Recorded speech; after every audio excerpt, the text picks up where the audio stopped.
میں آج آپ لوگوں سے ایک واقعہ شیئر کرنے جا رہی ہوں۔ جو میرے مرشد تھے، میرے پیر تھے، وہ مجھے یہ قصہ بہت سناتے تھے اور مجھے یہ قصہ بہت پسند ہے، اور اس میں بہت نصیحتیں بھی ہیں۔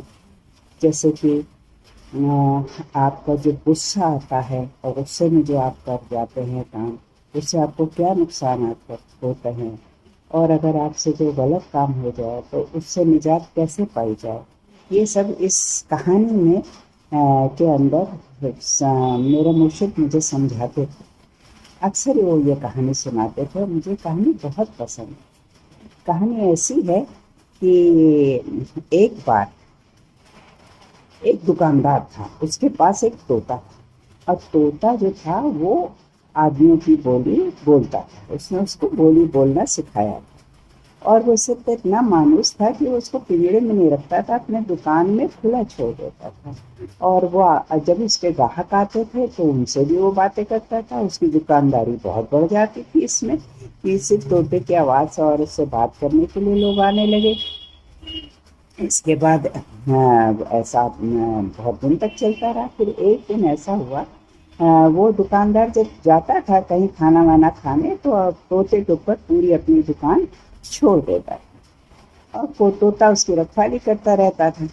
ایک بار طوطا وہاں بیٹھا ہوا تھا کہ اتنے میں ایک بلی آ گئی۔ اب بلی اس پر جھپٹی تو وہ اپنی جان بچانے کے لیے اوپر جا کر کے الماری کے اوپر بیٹھ گیا، کہیں ادھر بیٹھا کہیں ادھر اڑ کے بیٹھا، اور بلی اس کا پیچھا کر رہی تھی۔ تو ایسے اڑتے اڑتے اس کا پر جو تھا وہ کچھ تیل کی بوتلوں میں لگ گیا۔ بادام کی تیل کی بوتلیں تھیں اور تمام وغیرہ بوتلیں تھیں، وہ نیچے زمین پہ گری اور وہ ٹوٹ گئی، اور پوری زمین پر تیل ہی تیل پھیل گیا، اور بوتلوں کے اور سامان کے گرنے کے آواز سے بلی ڈر کے بھاگ گئی۔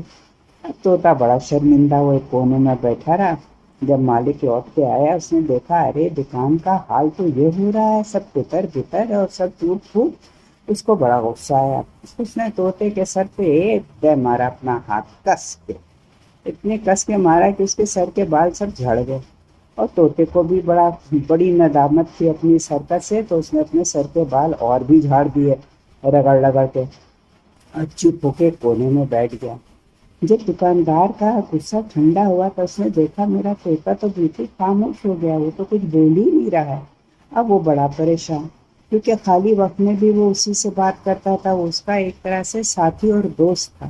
اب وہ بڑا شرمندہ اور اللہ تعالیٰ سے دعا کرے، یا باری لا مجھ سے تو بڑی غلطی ہو گئی، میں نے اپنے طوطے کو بیجا مارا، اب بلی کا یہ چکر تھا اور میں نے غصہ طوطے پہ اتار دیا۔ تو اور دعا کرنے لگا کہ اللہ میرا طوطا بولنے لگے، اور اس چکر میں کہ وہ بولنے لگے تو اس نے سب غریبوں کو پیسہ بانٹنا شروع کر دیا۔ پیسہ بانٹنا شروع، اور جو درویش نکلے، جو غریب نکلے، جو فقیر نکلے، اس کو پیسہ دے۔ ایسا ہوتے ہوتے 2 دن ہو گیا، وہ دعا گڑ گڑا کے اللہ تعالیٰ سے مانگ رہا تھا اور معافی مانگ رہا تھا اپنے کیے پر، کہ تیسرے دن اس کی دکان میں ایک درویش آیا، وہ گنجا تھا، اور اس درویش کو دیکھتے ہی طوطا بول پڑا ارے ارے کیا تم سے بھی تیل کی بوتل گر گئی جو تمہارے مالک نے تمہیں مارا اور تمہارے سارے سر کے بال اڑ گئے؟ تو درویش ہنسنے لگا۔ تو اس کہانی کا یہی مقصد ہے کہ دیکھیے اس کی ندامت سے، اس کی معافی مانگنے سے اس پہ رحمت جاری ہوئی، اور اس کا طوطا بولنے لگا۔ اس نے پھر اپنے طوطے سے معافی مانگی، اور پھر اس کی دکان ویسے ہی چلنے لگی۔ اور سب سے بڑی بات یہ ہے کہ جب آپ سے کوئی غلطی ہوئی تو اس نے سب کا خیرات کیا، اس سے اس کو اور زیادہ فائدہ پہنچا۔ تو یہ سب نصیحتیں اس کہانی میں چھپی ہوئی ہیں، اور ایسے ہی میرے پیر مجھے یہ کہانی سنایا کرتے تھے اور مجھے بڑی اچھی لگتی تھی۔